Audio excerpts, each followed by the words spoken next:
I stood in front of Bella Luna, the most prestigious Italian restaurant in Boston, watching my reflection in the gilded windows. The same windows I used to clean as a teenage waitress 15 years ago. Now at 33, I own not just this restaurant, but the entire hospitality group that had acquired it 3 months ago. My name is Olivia Mitchell, though my family still calls me Liv when they remember to call me at all.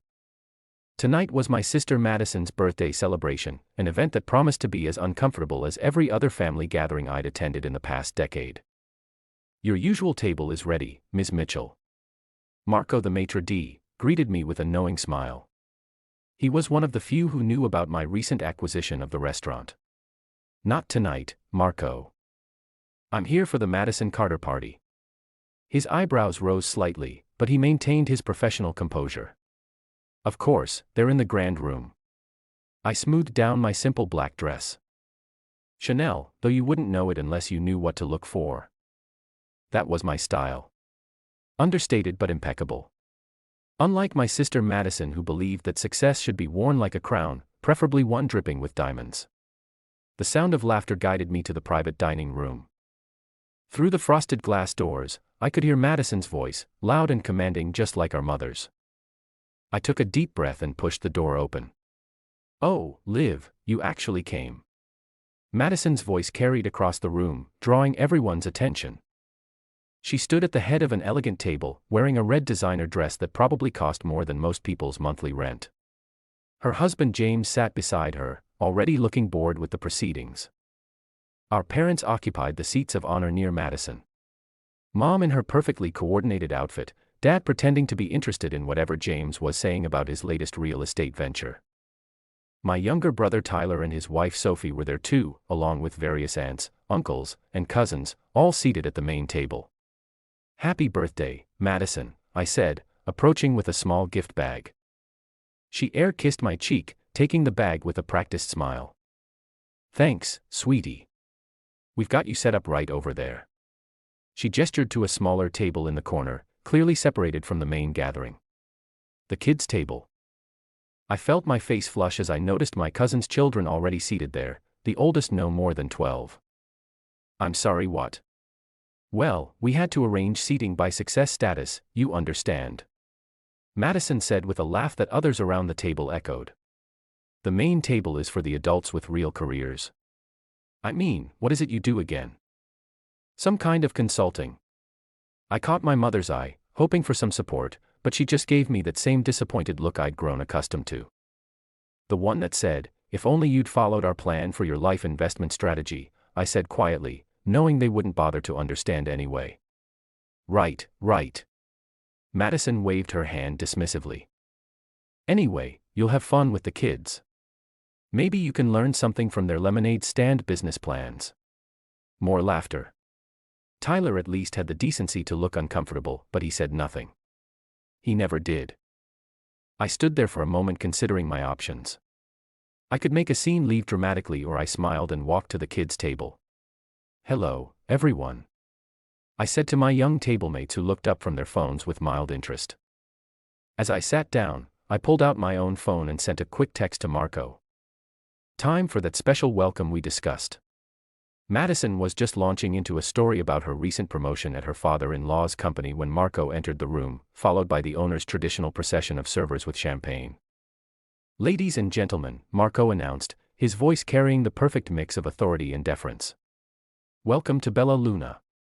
We are particularly honored tonight to have with us Madison Preened, clearly expecting her name to follow. Our new owner who has just acquired not only this restaurant but our entire restaurant group. Please welcome Ms. Olivia Mitchell. The champagne glasses that had been raised in anticipation froze halfway to lips. Madison's face went from smug to shocked in an instant, her perfectly glossed mouth hanging open.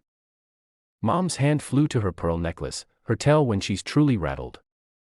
Liv, Tyler managed to sputter. I stood up slowly from the kids' table, smoothing my dress. Yes, brother dear. You own Bella Luna. Madison's voice had lost all its earlier condescension, replaced by disbelief. Actually, I said, accepting a glass of champagne from Marco, I own the entire Mitchell hospitality group. Bella Luna is just one of our recent acquisitions. We have 37 properties across the East Coast. The silence that followed was deafening. 20 pairs of eyes stared at me as if seeing me for the first time. Maybe they were. But how? Mom finally managed. I took a sip of champagne, savoring both its taste and the moment. That consulting work you all found so amusing. I specialize in restaurant turnarounds and acquisitions.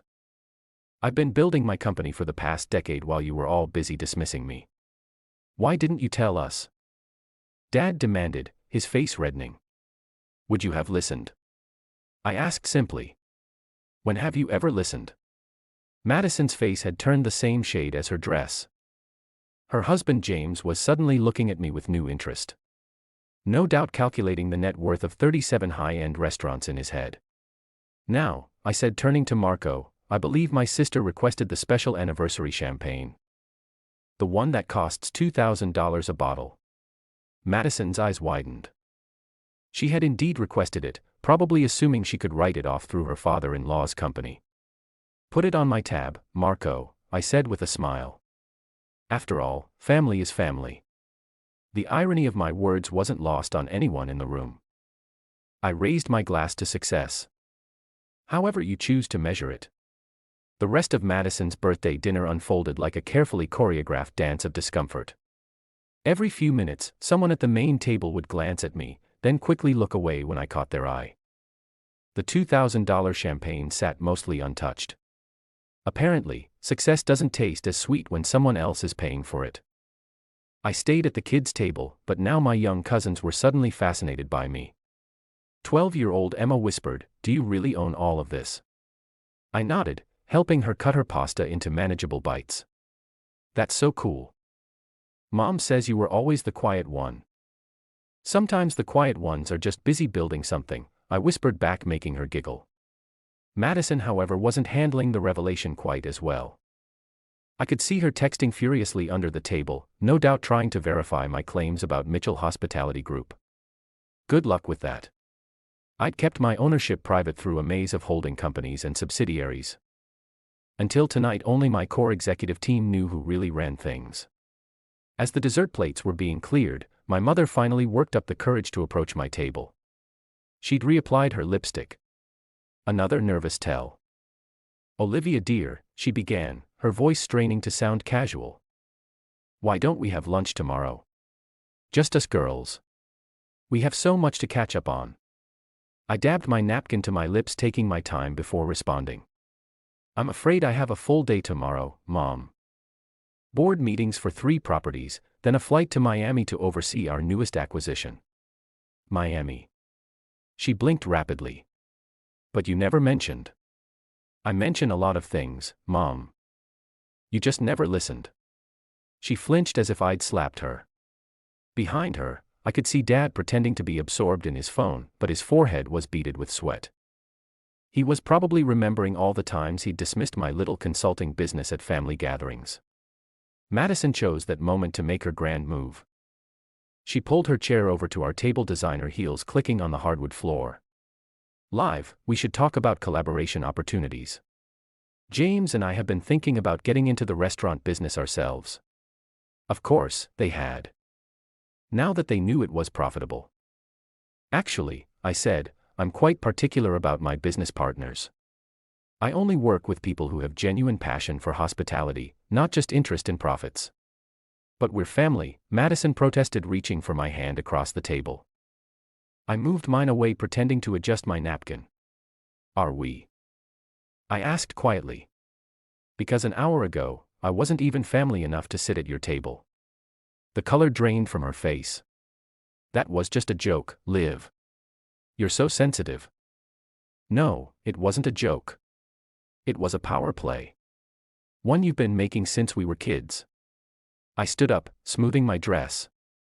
"The difference is now I get to make one of my own." I turned to Marco, who had been hovering discreetly nearby. "Please inform Mrs. Carter that her standing reservation for Sunday brunches will need to be revalidated. We're implementing a new membership system." Madison's gasp was audible.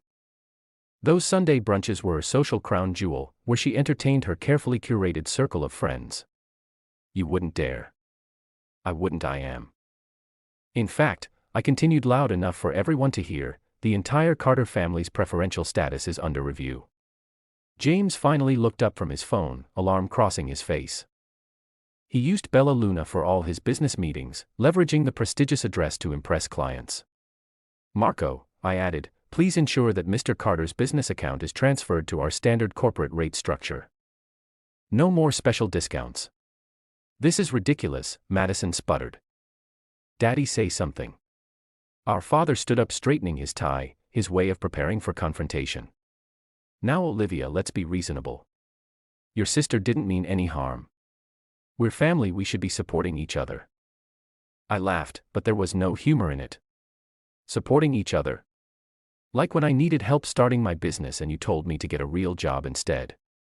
Or when Madison borrowed money from me for her wedding, then conveniently forgot about it because family helps family. That was different, he protested weakly. You're right, it was different. Because back then you thought I was nobody. Back then you all treated me like I was nothing more than the family disappointment. The quiet one. The one who wouldn't amount to anything. I walked to the main table and picked up the untouched bottle of expensive champagne. You know what the funny thing is? I bought this restaurant group 3 months ago. I've been to every family dinner since then, listening to you all brag about your achievements, watching you seat me at corner tables or with the children. Not once did any of you bother to ask about my life, my work, my success. The silence in the room was absolute. Even the kids had stopped playing with their phones, sensing the gravity of the moment. But now, I continued, now that you know what I've built, suddenly I'm worth talking to. Suddenly I'm family again. I handed the champagne to Marco. Put this back in the cellar. I think we've all had enough celebration for one night.